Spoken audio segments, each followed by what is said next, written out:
So let's see. Oops. Sorry, wrong mouse.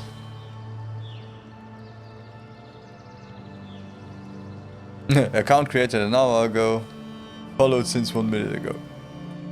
And ban number 9 for today. Really, Twitch, do something against it. It's so annoying.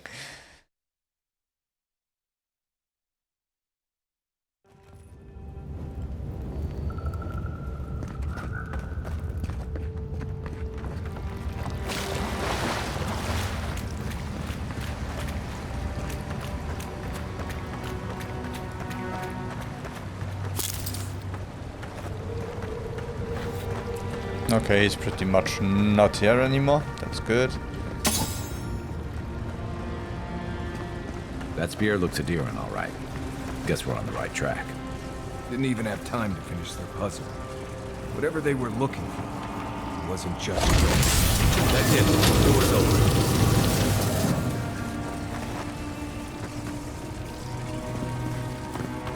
Yeah, but I'm still going here to see what's going on over here.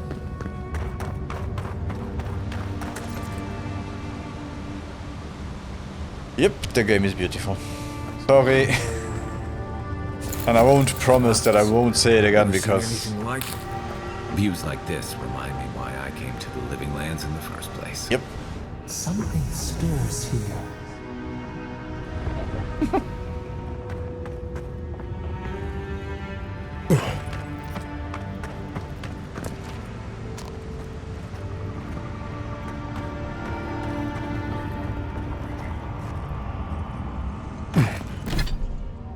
Why is it showing?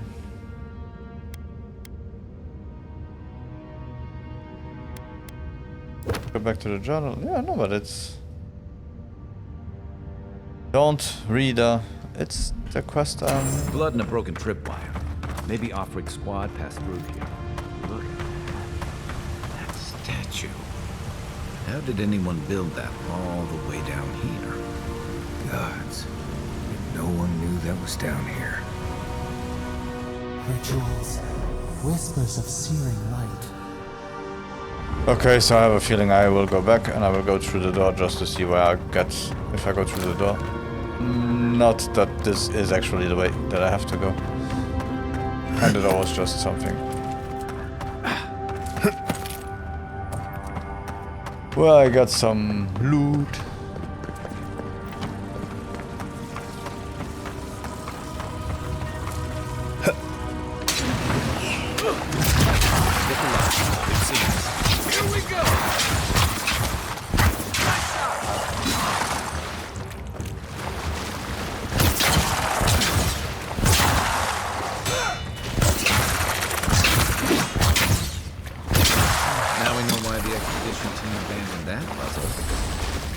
We make a good squad. Common grimoire of greater elements. So... Did I make a mistake to buy the other one? Book of Verses.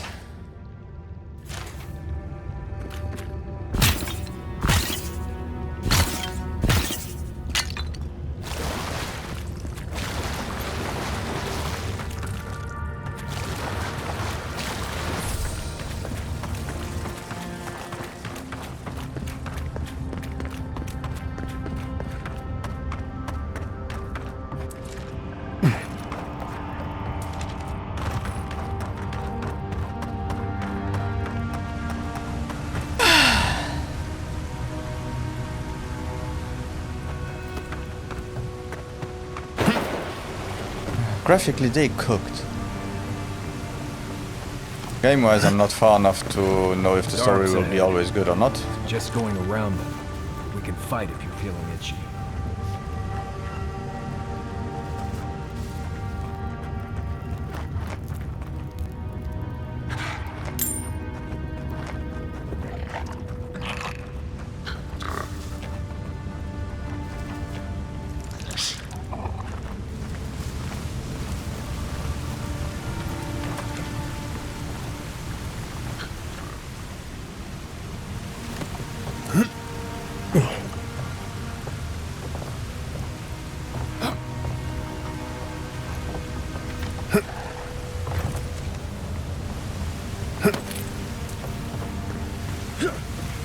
Okay.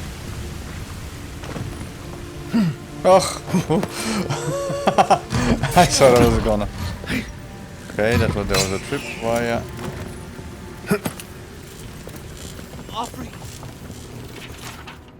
All arrows can be reforged. All arrows can be reforged into lessons. Abidin rebuilt himself from ruin. No setback is unsurmountable, not even death itself, so long as the soul is dedicated to the task. Work hard, work well.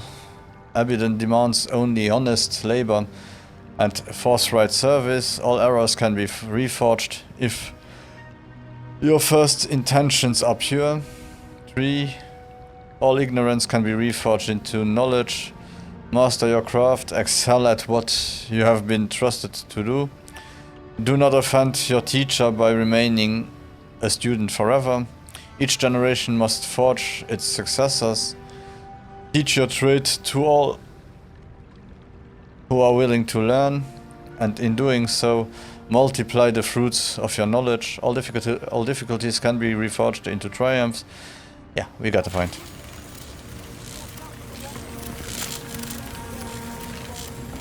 Hold it together, kid. We're nearly there. Uh-huh.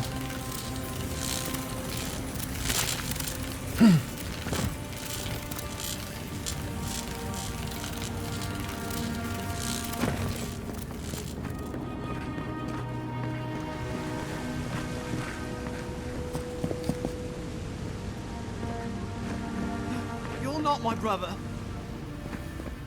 Yeah, no. We are the help your brother sent.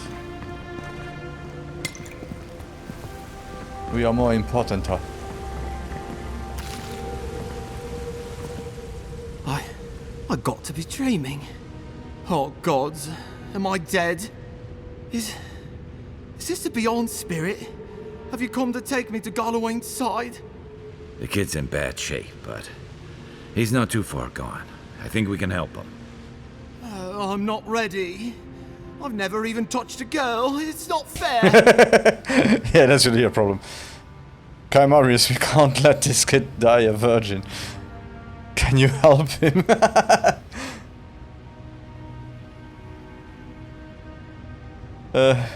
Let's get you back on your feet.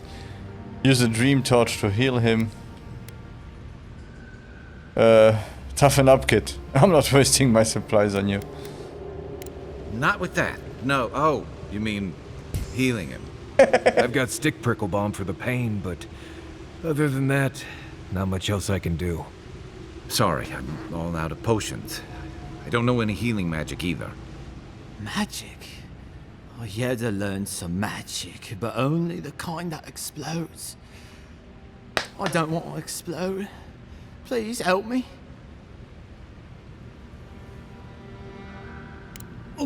Oh, God, that's wretched. Are you sure you're not trying to kill me? Gods, calm yourself. Your wound's already closing. See? You'll be back on your feet in no time. Oh, wow. I feel leagues better.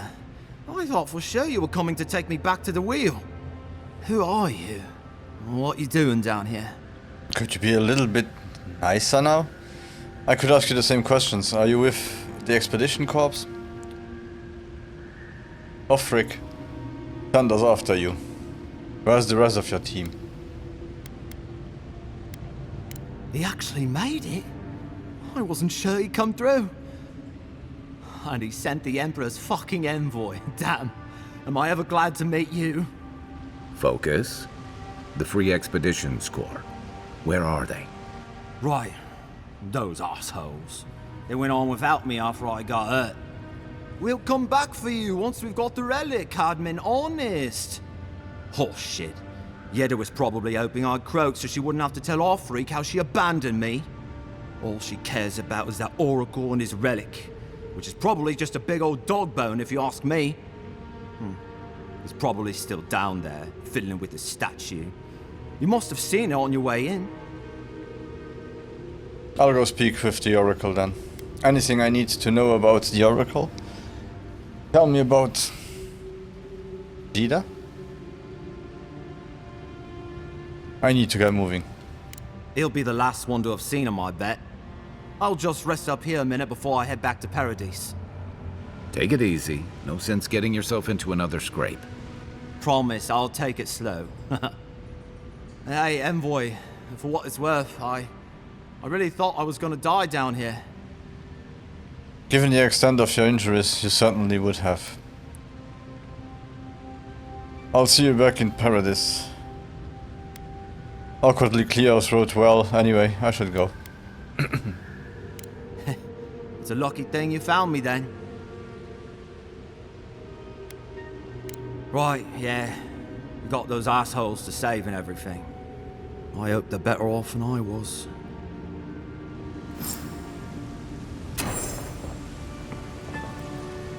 Not if I Seems could like choose a it. good kid. Glad we could give him a hand. Maybe one of Juliana's girls will too. We have a hard time getting out of here, but at least we gave him a fighting chance. So, the kid said the expedition team went deeper, looking for the Oracle. I imagine the Oracle like the statue we saw before.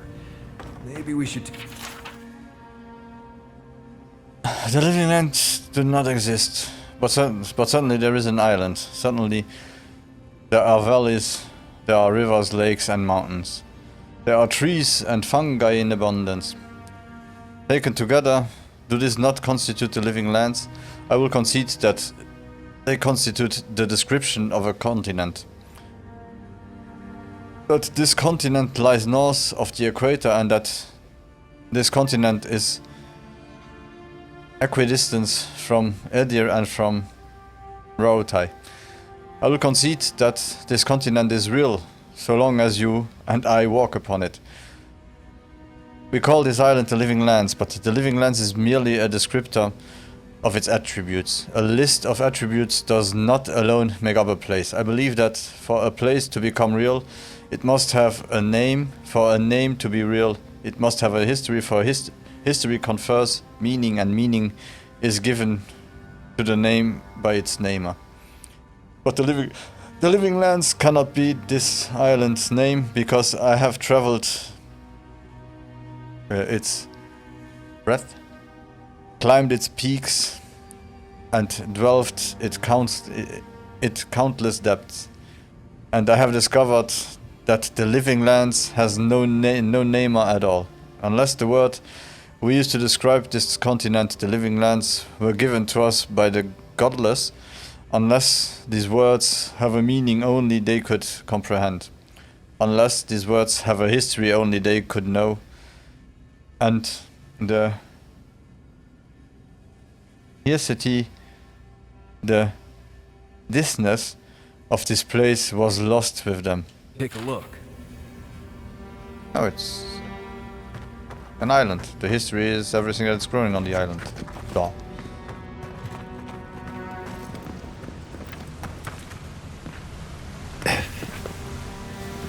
Quiet as the depths. Ah.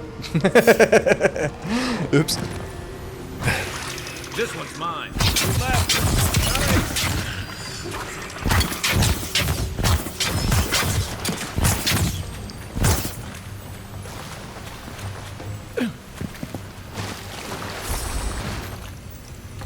Yeah, let it be yours. Have fun.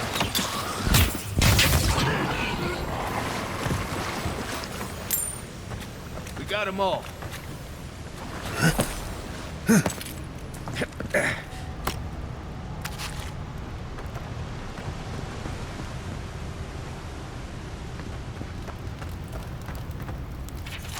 Inquisitor's request. Captain...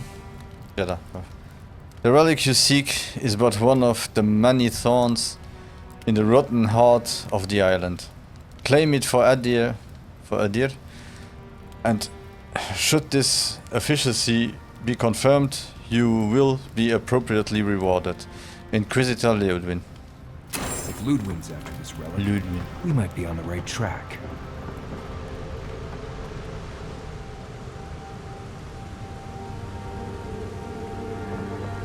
Someone's up ahead. Keep your eyes open.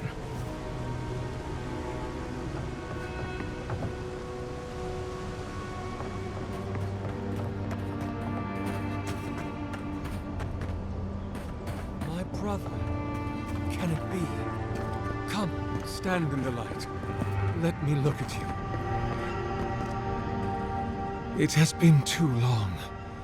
I had feared I was the last of us, but you... Oh, the very sight of you is a balm for the soul. I am the Oracle Sargamas, servant of the once shining god, he whose light has lately dimmed. What brings you to this sacred space? You named yourself after the one of the early figures of Ethiopian scripture. I am looking for an expedition of my countrymen. Did they pass this way? I heard there was a temple of Eotas in this cave. Did you build this statue? You are really a godlike. I should go. Then Sargamas spoke, and his voice swept forth with the heat and force of the bright day's sun. Weep not, for the child of light has forgiveness even for you, if you will embrace him. I am that same Sargamas.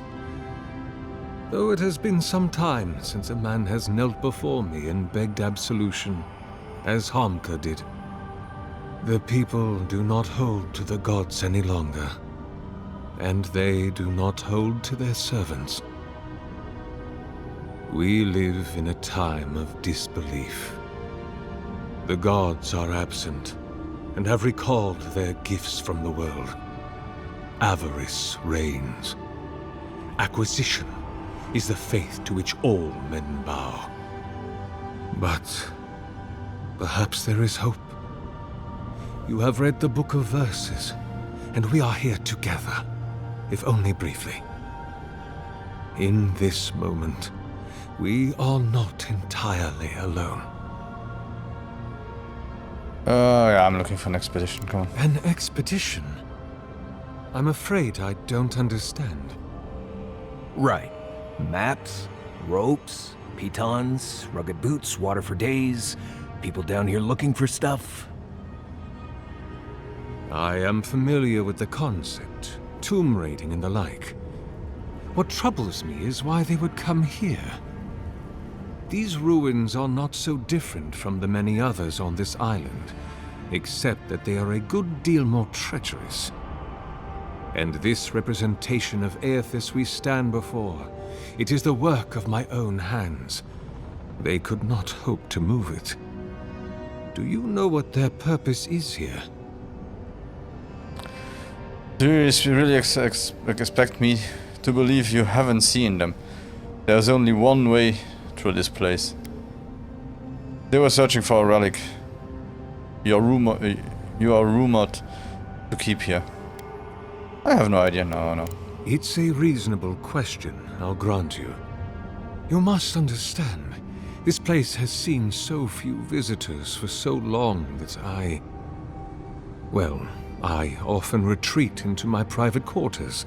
To read, you understand, or pray, or sleep. Age has made me slow. I tire easily. I sleep now more hours than I wake. They could have already come and gone, and I would be none the wiser. In any case, you haven't told me what it was they searched for. Or do you not know? Ah, the splinter of Aethys.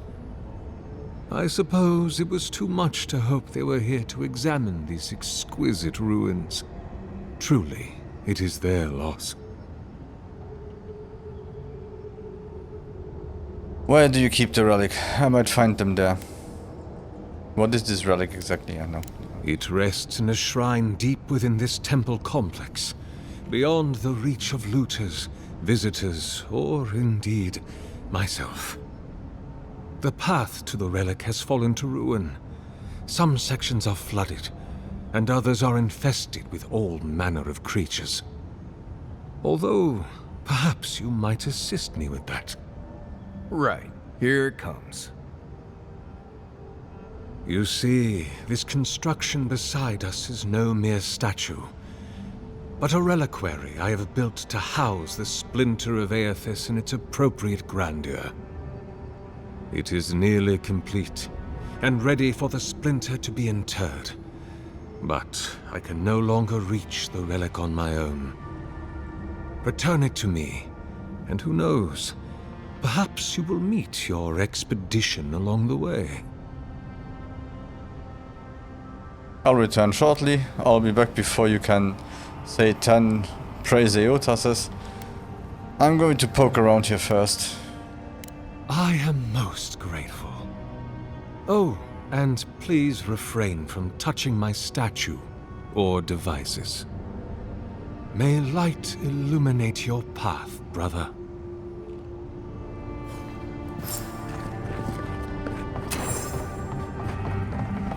Let's go up and touch it.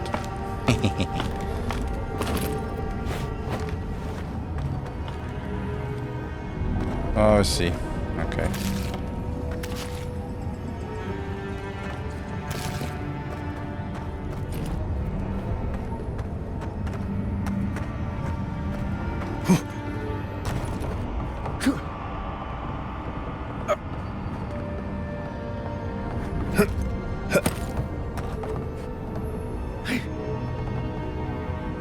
Nagami's journal. He's gone, but he's still with me. What form should a reliquary take that is fit to hold the splinter? Were I in a high crown still, I would petition the church for ivory, gems, and gold. For this remnant of his holy body is worth all the wealth of the Empire and more and more. Being as I am sequestered here, I will make do. Instead, with the wells of the land, granite from the tallest peaks, clay from the fertile riverbeds, and trunks from the most aged trees. I must work without ceasing until it is done. The memory of my Lord cannot endure delay. 2828, Perestu. He is beginning to take shape. I thought at first a sanctuary would be appropriate, a temple within a temple of the godless. But when I prayed over the plans for the building's constructions, I received a vision of Eota's Titan as it had existed in its time. A body of strange flesh and bone, hundreds of feet tall, astride the land with the Pantheon at his side, facing down the forces of chaos like 11 colossal ships of the line. What crisis manifests them and inspired them to act? I know not, but I shall remake him as he was, in my own fashion. 2829, Magiverno. He is complete, but the statue I have made is inert, lifeless, dull. The work of my hands does not dignify the splinter. There is something defiant in it and in me. I must destroy it and begin again. 2829, in Prima. He is made anew.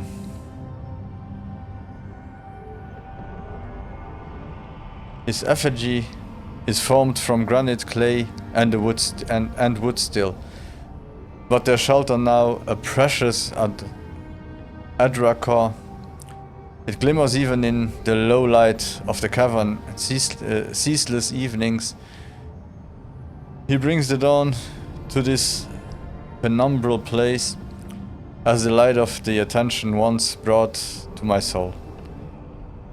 In the Empire, they celebrate spring dawn today, or they would have prior to the Saints' War. I wonder what of him remains in the beyond after his dissolution at Ocasio. I long to be with him again. 2829, Prima. What if I did not have to wander? Yo, you're not normal. You scary motherfucker. Sorry, you scary mofo.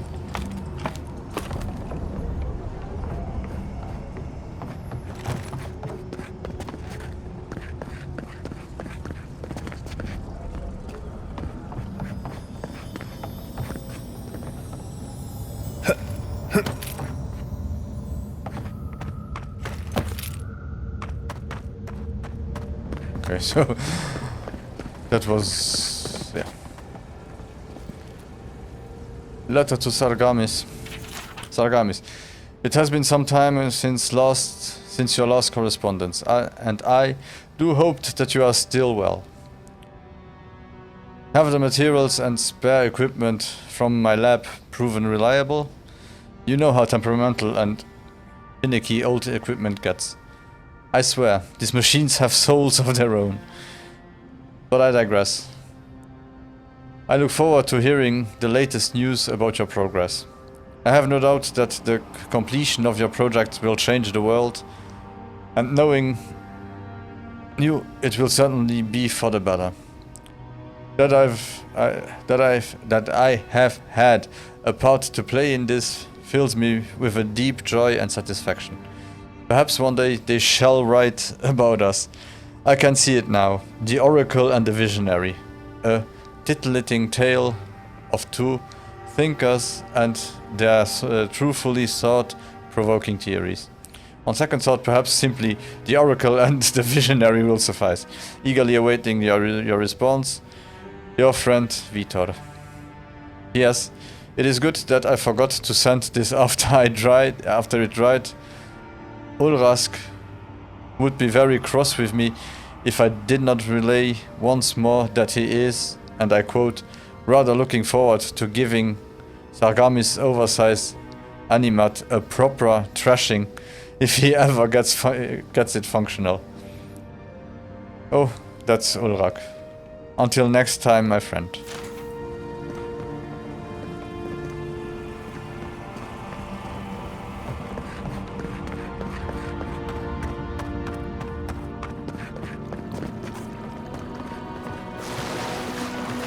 Roots clogging up this tunnel. Almost like they're reaching for something. I see light. I think we can... Bridge has collapsed up ahead. My gut says that's the way to the relic.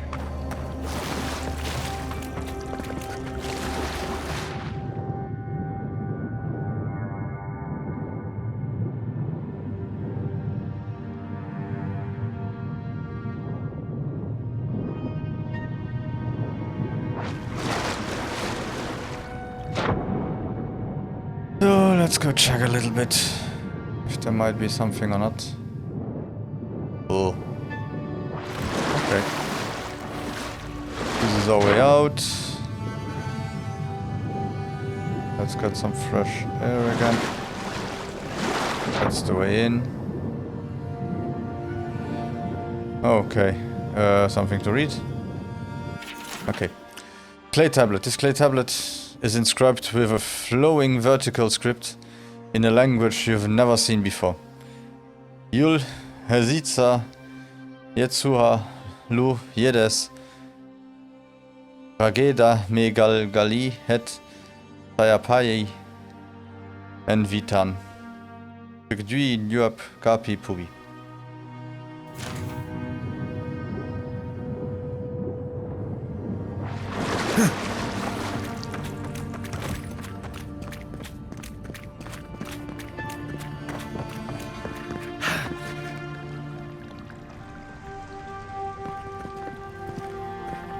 Yeah, okay.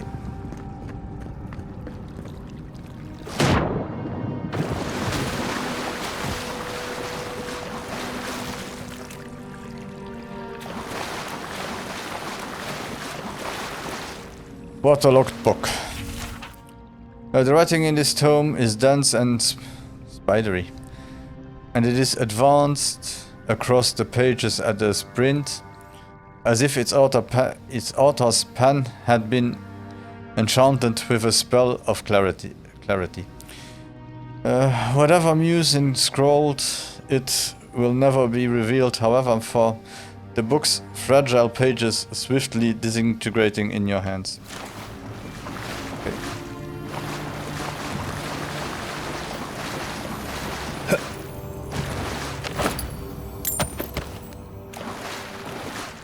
True stories from the living lands. Here we go. Only the hardiest of explorers would dare take the long, dangerous trek to the living lands. While there is no denying its beauty, the diversity of plant life alone is an herbologist's dream. The inherent risk in stealthy trekking through the pristine hills is more than most should undertake. Let me take a moment to tell you about the land itself. Rolling hills, greenery and sun. The whole area feels like a succession of hills and valleys, each with its own ecosystem. While the declaration is a tad extreme, it can almost be said to be true. The combination of sun, geological location, proximity to fresh water, valley depth and the existence of hot springs have given the living lands a wide breadth of flora and fauna. Walk down a hillside into a valley and you will find lush, verdant hills, climb the next rise and you might see nothing but rock and boiling mineral springs. And the creatures. In my travels I have seen it all, and this place never ceases to amaze me. Trolls, okay. I will never forget my encounter with the trolls of the living lands. I had just narrowly avoided being consumed by a giant plant, more on that later, and I was running as fast as I could to get away from it. I broke the crest of the hill and the valley below was wide, green, wet and covered with low, thick-branched trees. Vines grew everywhere, between the trees, across the tops of them, down to the ground. It was a mess of wine and green. Cautiously, I worked my way down towards the basin, keeping an eye out for anything suspicious. And it is a good thing I did so. I noticed not all of the trees appeared to be trees. I froze, dropping to the ground in an effort to minimize my appearance. One of the trees moved, lumbering slowly away from the cluster. It is then that I realized it was a troll. Stepping out from among the group of trees it had been resting against. With a few more steps, I would have walked right into their home. The camouflage these trolls exhibited far exceeded any I had ever seen before. I hope to return again in the future and observe them more. Insects. While I have never seen them, I have read reports of giant insects in the living lands, centipedes, flies, mosquitoes and hornets, all 10 times the size you would see them elsewhere. Imagine making camp, you just gotten everything set up, there is a nice fire going next to your shelter, something is gently simmering in the cooking pot, you sit down, finally feeling like you can relax after a tiring day. You feel a tickling at your feet, insistent and prolonged, reaching down to brush whatever it is away. Your hand comes in contact with something hard, long and flexible, winding its way around your boot. You look down to see a centipede the size of your arm casually making its way over your feet towards the far side of your camp. You would get out of the camp, wouldn't you? Yep. That's exactly what my friend did when he realized he had started his fire over a centipede's nest. Okay. Plants. And lest we forget, do not let your guard down around the plants. I had discovered a wonderful collection of giant flowers. They were bright pink and grew in a circle around a central stalk. What an aroma. I lack the words to describe how delectable it was. Sweet, fruity and light with just a hint of something tangy.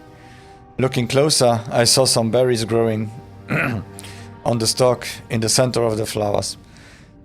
Well, I just had to have them, so I started punching my way through the flowers. Then the vines growing around the base of the plant began to twitch, and the blooms turned towards me. It was at that moment I saw the blooms weren't actually flowers, but hinged jaws. Okay? I had been fooled by its camouflage. I quickly retreated, punching my way back out just in time. The blooms slammed shut. If I had still been standing there, trying in vain to reach the berries, I wouldn't be writing this book today.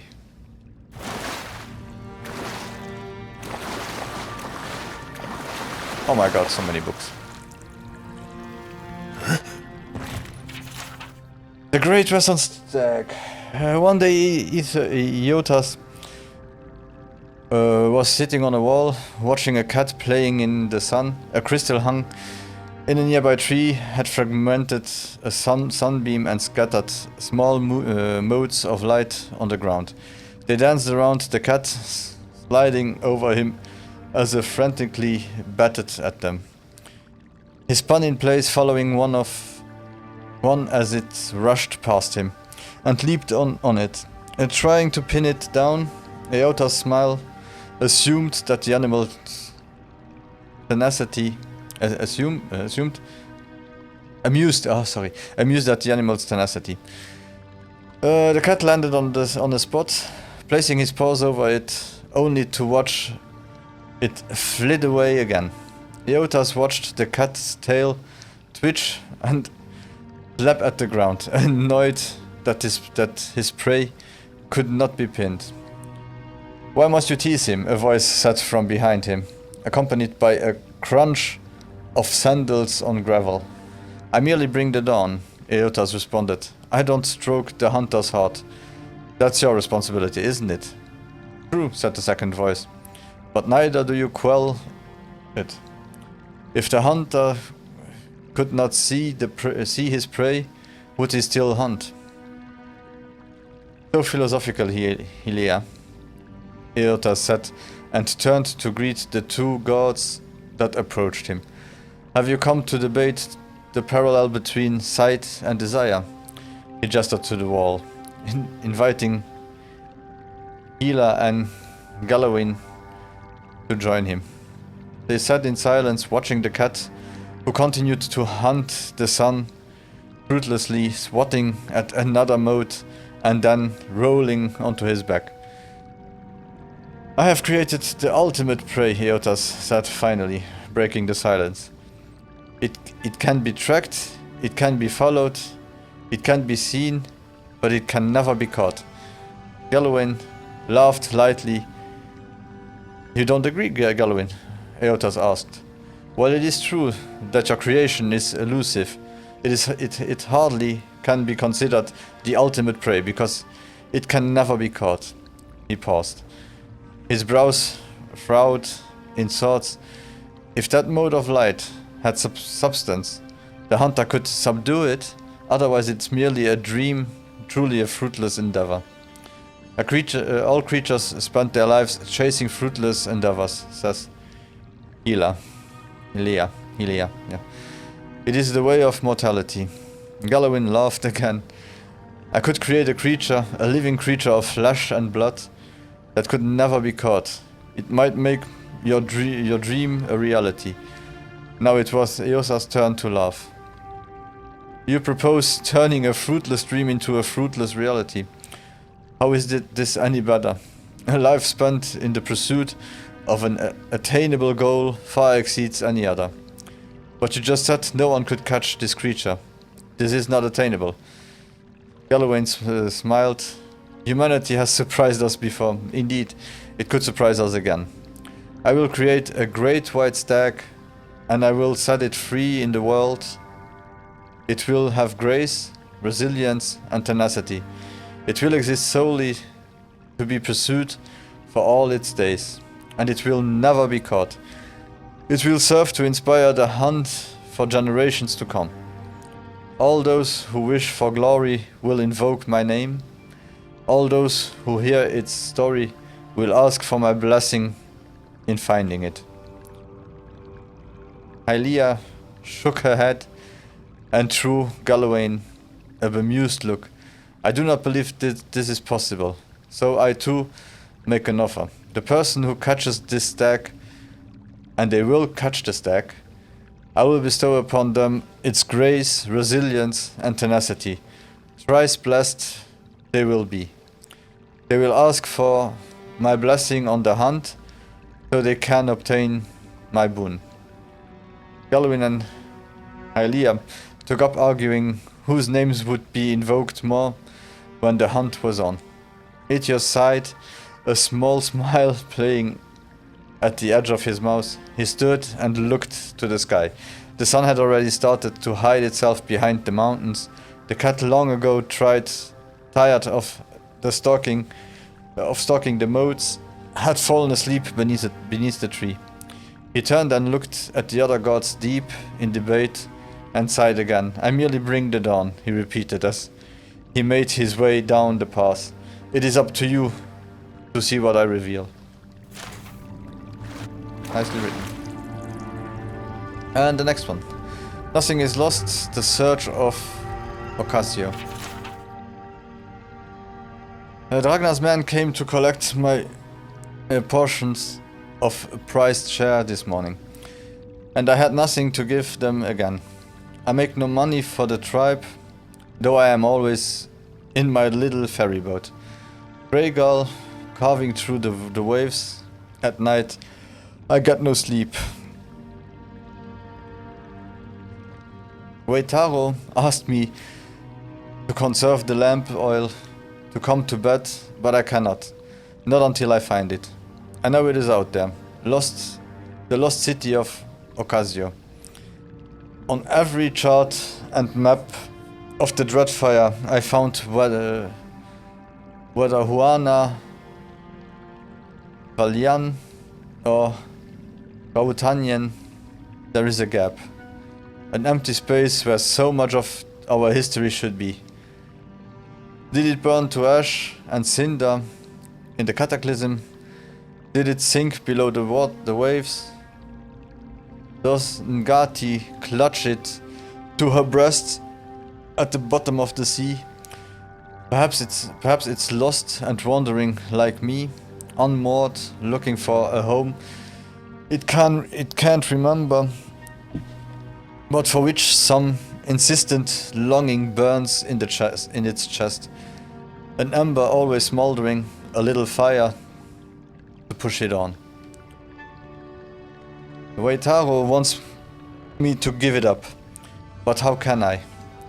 One morning, when the sky is so clear I can hardly catch my breath for the beauty of it, I think I see it out there, shimmering in the brightening blue light. It is a taunt or a beckoning. Would I be able to tell the difference?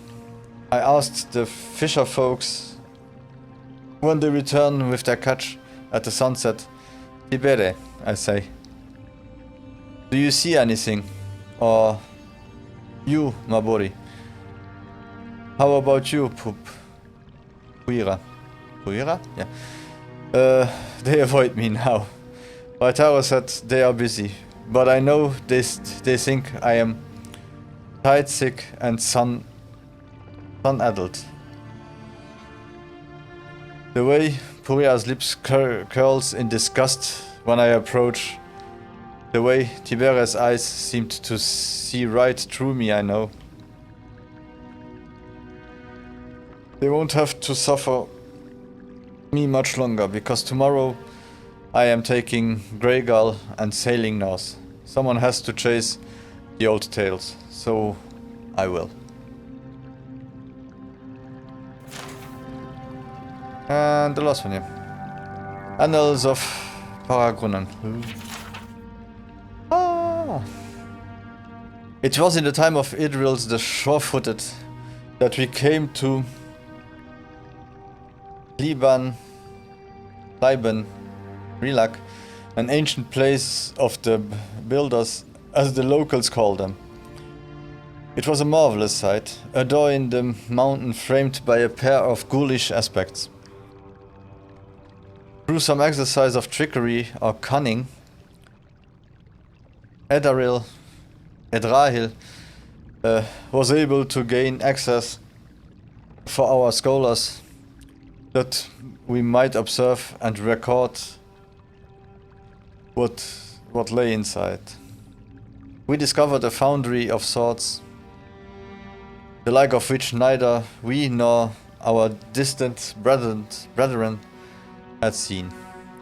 Through careful observation, we surmised that the ancient had used this place to extract souls and transfer them to suits of armor, delicate and challenging work, yet the scale they had achieved left us humbled and astounded. Perhaps more remarkable were the golems, living suits of armor powered by essence. We lost two of our fellows when the creature caught us unaware, but once we'd subdued them, they proved quite fascinating. All too aware of our hosts would never again allow us. All too aware that our hosts would never again allow us, nor other curious travelers, to visit this place. We took meticulous notes and measurements of all we saw, forsaking bread and sleep until the work was done. We reported to Edrahil, whereupon he praised our work and urged us quickly forward. For if such a place lay abandoned in the forest, who can say what other mysteries God and Keith have left in this strange and wild land.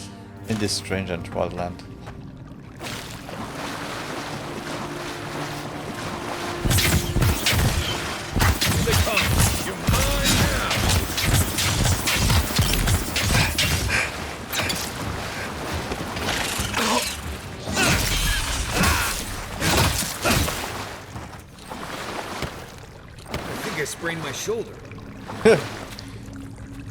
On the Fireforge Pass, the travels of Yare Yulton. Too much to read. The book is well worn and smells faintly of mildew. Its spine is cracked, and as you thump through the book's pages, it falls open to a folio more wrecked and dog-eared than the others. Though I was born and raised a Magranite and a Magranite now, I will say, as a young man, I undertook a pilgrimage to visit a holy house dedicated to every god. In so doing, I hoped to know them each the better, to take what they had to teach and sow it into my soul like so many seeds, that my soul might grow and bear only the most delectable fruits for my goddess to devour at the moment of my death. So it is with no small amount of amusement that I pen this account of my visit once to the Church of Wheel, the meany-eyed, meany-tongued god of dreams and secrets, revelations and mysteries, and reveal to you all I learned there. The challenge came first in finding adherents to Wheel's doctrine, for they are not often ones to announce their presence, preferring instead to build their flock from the solitary seekers who delve through ancient ruins and ruined archives in search for the strange, the bizarre, the forgotten, but persistence is my goddess first teaching, and find them I did. The wheellights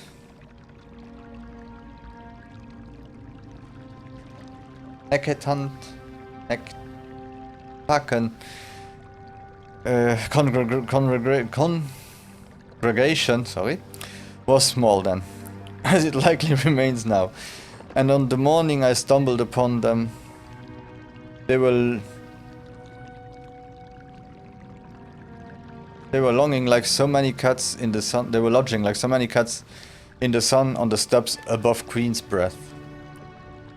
Carrying between them a bottle of arak and pipes packed with white leaf and ripple sponge.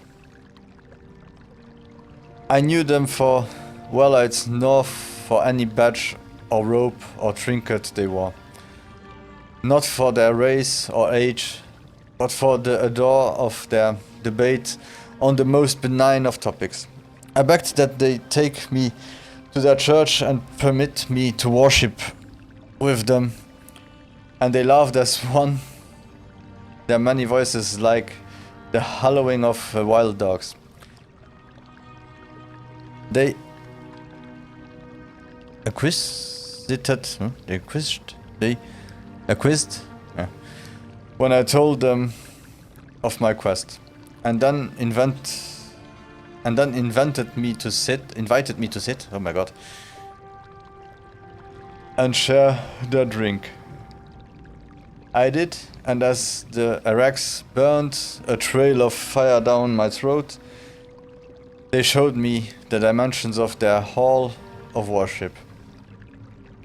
The stairs were their pew. They set the blue sky, their ceiling, and their walls the edges of the world. All of the creation sits within its bounds. As morning neared midday, they stood as one and began to climb the mountain. Where do you go now? I asked. To worship, they replied. A great wave of relief washed over me, for at last I would have my lesson from them. We climbed as many steps of Niketaka, yeah, and arrived at last in the sacred stairs. Where is the temple? I asked. And in response, they whooped like children, rushing past me in a squall of smoke and laughter. I followed as best as I could. Though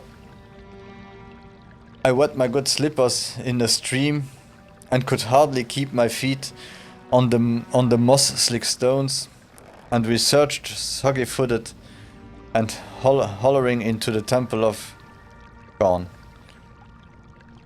To worship, they cried. We shoved past dawn stars bent in praise of their macabre god, laughing all the while, and came to stand before the leafless tree whose boughs were hung in lanterns too numerous to count. I had nearly a moment to catch my breath before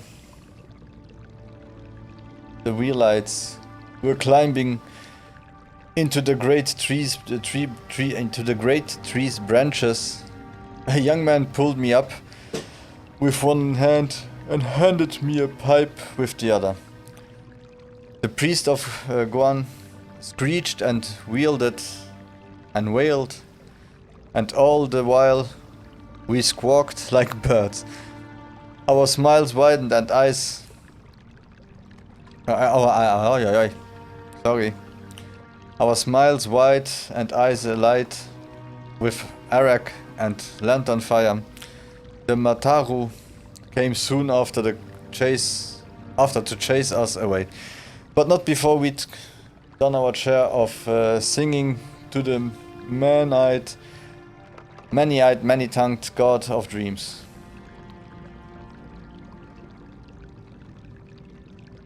Would that I could have stayed with them a while longer, but alas, I could not deny my soul its journey, nor the whispers of my goddess in my ear. I took again to the road in search of churches, but I must admit, ever after I longed, always after, for that tree.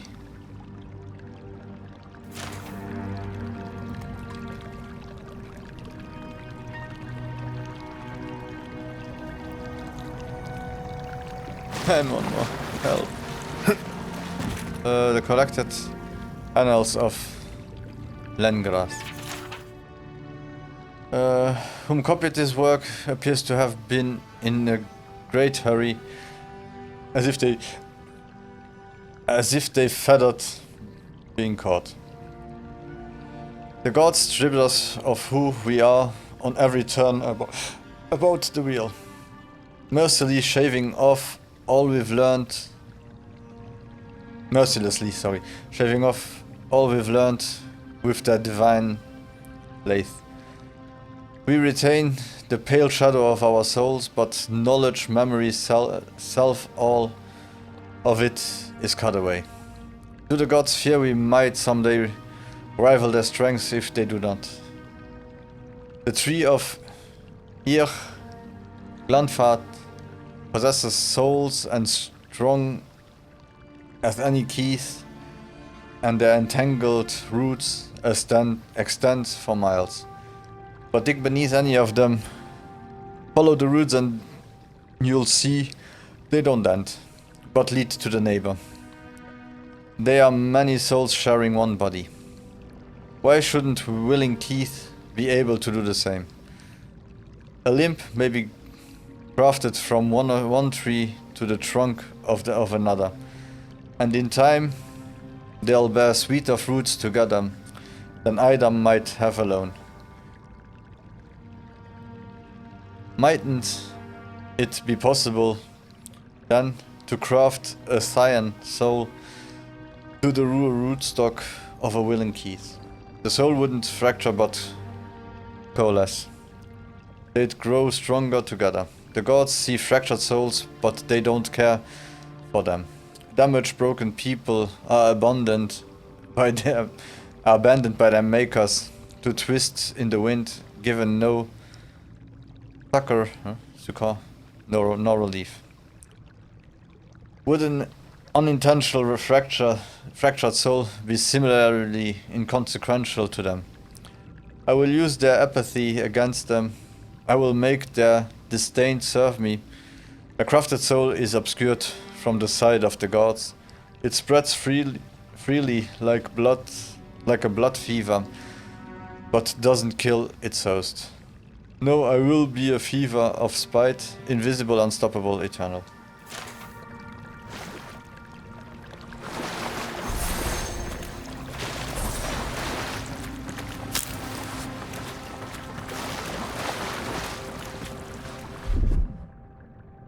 Here it comes.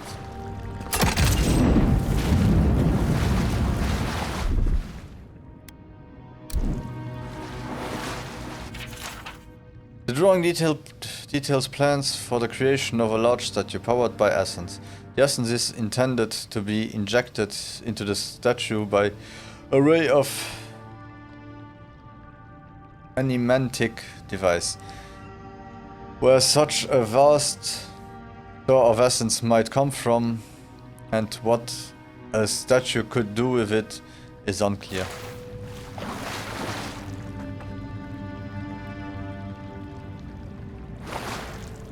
Life and discoveries of Pentagram. Mention the name of Pentagram to anyone with even a passing knowledge of animancy, and you could find yourself in for a very long discussion. Publicly revealed, but privately lauded as a hero, a genius, Pentagram's history is at turns revolutionary, horrific, and mysterious. Pentagram was fascinated, some might say obsessed, with the concept of animancy. It consumed his life as he dedicated everything to understand it. He would frequently travel to Ir Glanfas and to Drywood to visit the Angrecian ruins. There he would take notes and make sketches, bringing anything back with him that he could to help him unlock the mysteries. After years of study, Pentagram had reached the point where he could no longer conduct research on his own, and he took an assistant, Heilig of Tyne. Soon Heilig was making trips to Landfahrts in Pentagram's stead, gathering knowledge while Pentagram stayed behind to experiment.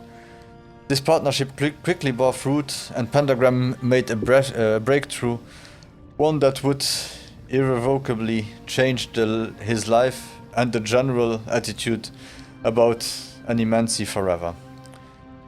While the specifics of the experiment will never truly be known, the rumors of the stories that still circulate tell that he had sent out inquiries asking for live subjects for help with a dangerous experiment that might change their life, or might end it. Those who were already dying were especially encouraged to apply. Response was overwhelming, and Pentagram had his pick of numerous willing bodies. That is when he had his breakthrough. He discovered a way to fix a soul, anchoring it to its body so it couldn't leave at death. He had discovered eternal life. His research and life work had resulted in the greatest single discovery of animancy that animancy could have hoped for. His findings were published and quickly spread through Valia and beyond. While some groups, the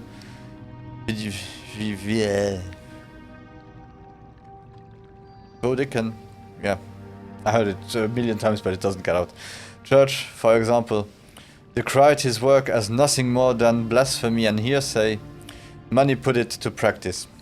Everyone wanted a chance at immortality, but everything comes with a cost. It quickly became apparent that simply restraining the soul while keeping the person technically alive was doing nothing for the body, which continued to decay, devolving and wrapping the soul now trapped inside it.